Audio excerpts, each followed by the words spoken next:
It is UFC bantamweight Miles Johns, who is getting back to action Saturday, June 17th at the UFC Apex. It's getting close to fight time again right now. So Chapo, tell me how's it feeling a few weeks out. Man, getting close to fight time, I'm feeling violent. I'm feeling sharp. I'm feeling ready to go. My cardio right now, I feel like is outstanding. So yeah, everything's good, man. I feel great. I love it, man. Obviously, last time we saw you was back in November. Big win there over a very tough guy, Vince Morales. And a big win, I think, because of all the stuff that was kind of surrounding it as well. I guess just talk to me about the meaning of that and kind of what you thought of your own performance that night. Yeah, I wasn't super happy with my performance. I felt like I was going in there just to win, but I had a lot of things going on behind the scenes. It was my first fight, not with Fortis. It was my first ever fight, not having Coach Safe there, and then so that was the big pressure. But then also James Krause, of course, got pulled the night before the fight, so he wasn't gonna be in my corner either. And then I was just coming off of that loss and that suspension. I just really wanted to get a win, coming back, to secure my position in the UFC. So there was just a lot of things mentally, and not to mention it was a 2 weeks notice fight. So yeah, to say that I was a little bit hesitant and just trying to do whatever I need to do to win would be understatement. But I'm happy that I did get the dub. But looking back at it with how much I was going through mentally, like the mental warfare that I was going through behind the scenes, I am happy with myself that I was able to get in there and get the win. And I've talked about this in some interviews, but one thing I haven't really talked about is that I didn't train all summer leading up to that. Like when I left Dallas and I went and I stayed in my in-laws ranch with my family and my wife and my boys, and was just doing like some ranch work and stuff, and just trying to figure out exactly what I wanted to do, like what my decision was going to be, and what I thought the next step of my career was. So I was expecting to kind of come back and get a long time training and have like a full fight camp and stuff, but it just came around the corner. It was just 2 weeks, so that was another aspect of it too. So You were battling a lot. And then I guess the unfortunate part of it, as you mentioned, James Krause, at that time, we didn't really know what all was going on and how big everything would become. So you went through this situation where you leave a camp, you relocate, you're ready to go. And then essentially, as soon as that fight's over, you basically got to figure the whole process out over again, right? I mean, what did you end up doing? I mean, where are you training now, and how did that all shake out? yeah, it was pretty crazy once everything unfolded. When I first got to Glory, I could kind of see that James maybe had his mind in other places, and he wasn't fully focused on coaching like he was in the past. But I didn't know everything that was going on, of course. But then, so when I found that out, I was just kind of scrambling, man. I just had to do some more praying, had to really do some soul searching and stuff. I went and I trained at Houston with Adrian Yanez and Rafael Stotts and Matt Schnell, who I trained with quite a bit and stuff. And it's a great camp. Like, I love those guys, but I mean, I just came from Dallas. Like, I wasn't trying to do all that traveling and everything. It just didn't make sense. I got family, 3 kids, a fourth on the way. So, but yeah, I ended up going to Marathon MMA under Trey Ogden, and that story is kind of funny because I was doing some training here, just like some jiu-jitsu and holding mitts, trying to figure out what I was gonna do. Just a little anxious about it all, just like kind of depressed, just really in a dark, low place. And a couple people were asking, like, have you tried out marathon and stuff? Like, have you tried out marathon? I just kept hearing it, and I had known Trey as like a training partner. Like I didn't really see him as a coach, so my ego was kind of holding me back, and it was telling me, oh yeah, like I've heard about that, but I'm gonna like try to figure some other things out. I know some of the guys who are going to Glory were traveling to Colorado and stuff, and a lot of them still are. So I was like, oh, maybe I'll do that route. We'll just see what happens. And my wife too was like, man, maybe if all these people are saying try out marathon, maybe you should just go in and give it a try. I was like, yeah, next week I will for sure. Blah blah blah, and just was kind of putting it off. And the first day that I went in there and talked to Trey and stuff and went through practice, I came home and was just silent. And because this is after I've already traveled to Houston, after I already traveled to see this other coach in Cincinnati, and she was like, "So how was it?" And I was just like, "Yeah, I think this is gonna be my home. This is where I need to be." And so, it's, of course, she's all the I told you, and all that came. But so it was kind of funny. But at the end of the day, I was super grateful that was there. And I feel like as far as Trey goes, obviously he's a great fighter. He's in the UFC as well. but this dude's coaching is on another level. You know, he was a prodigy of people under James Krause for a long time. One of those guys that knew he wanted to have a gym forever, so he's writing down everything Krause is saying and then putting his own spin on some things as well. And I feel like because it is a smaller gym that's just growing, he just had his 3-year anniversary the other day, this past weekend. I feel like there's not as many people, so I get a lot more hands-on.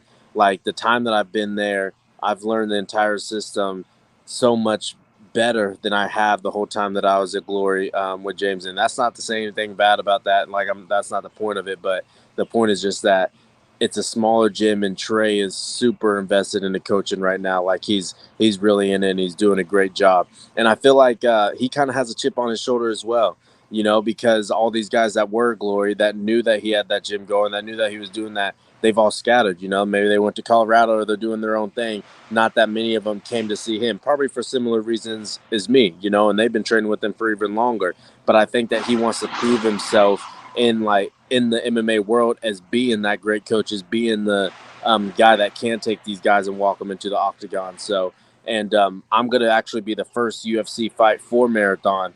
You know, he's never been the head coach and have a fighter out of Marathon walk to the octagon. So I feel like we're both just in this to make a fucking statement, man. Like to really, I got my own reasons. You know, I'm ready to show who the F I am, and I think that he's ready to be like, yo, I can do this. Like I'm a coach, and people don't know about the level of coaching I'm at. So it's a really fun experience to be going through this together.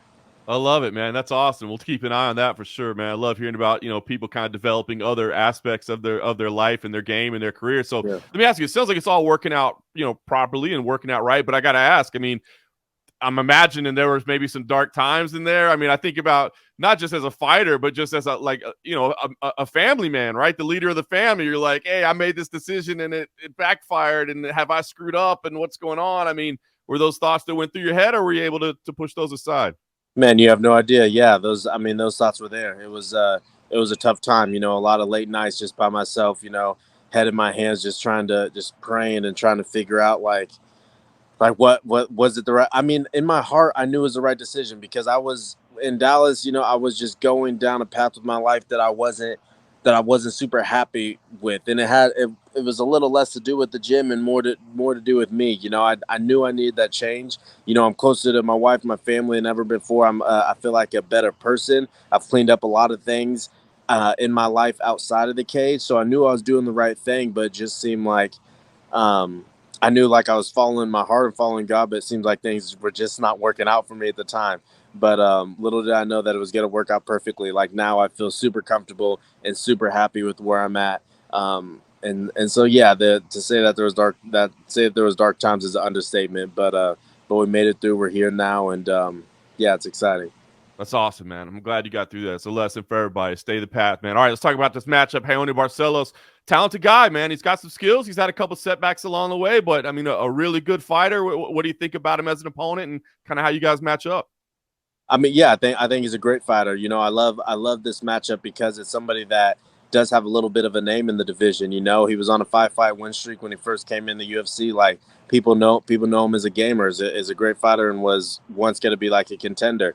I think that matchup wise, I think I match up pretty well with him. I think I'm a hard fight for him. You know, I think that my boxing a little better. I think that I can wrestle a little better. I've been working on my ground game a ton, so it's going to be exciting. I also think that, you know, he is 36.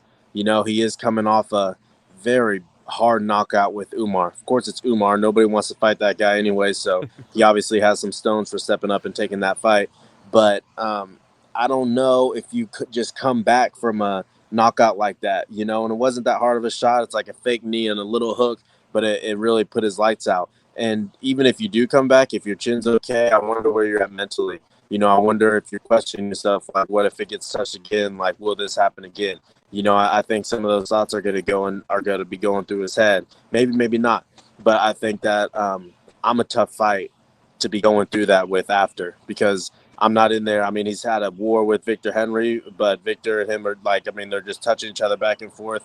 I'm not in there to touch you. Like when I'm throwing dump trucks. You know, I'm throwing to really put your lights out. So, so yeah, it'll be interesting to see how that goes. You know, I don't expect him to ever stop coming forward. I don't expect him to ever stop trying to take me out of there. But I think that he's gonna be surprised when I do start touching him. I think it's gonna be like something he's never felt, even with all the guys that he's fought. So yeah, I think it's a fan favorite fight. I think that we're gonna go in there, we're gonna put all on the line, and it's gonna be good. I also like those fights because I kind of thrive in those fights. When I fight guys that are a little more hesitant, sometimes I can be a little patient and wait and stuff. But I'm not worried about that because I know Raoni's going to be in my face and he's going to push the pace, and so am I. So it's exciting.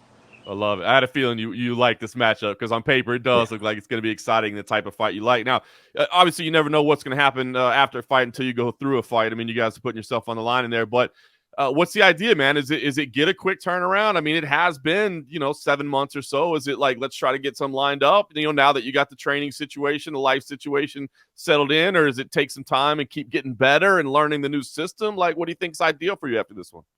I would like to get something lined up. I do. My fourth son is going to be born in July, in the middle of July. So we're going to be going through that. But my wife's a gangster, like he could be born and I could fight the next week. It really doesn't matter. She takes care of a lot of things. But I would like to get something in before the year ends. As far as like my plan goes, I feel like after I beat Raoni, I'll have one more fight that's in like the 20 to 15th ranked guys, and then after that I feel like I'll be fighting for my number. So I'm really looking forward to this fight being one that just kind of propels my career, propels my get some momentum behind me, and just gets me going on that path to fighting for my number and making my run. I love it. I love it. Well said. Well, man, congrats on the impending birth. We look forward to the fight. Look forward to seeing you and Trey getting in there with chips on your shoulder and something to prove, and happy that everything is working out for you, man. Thank you, man. I appreciate it.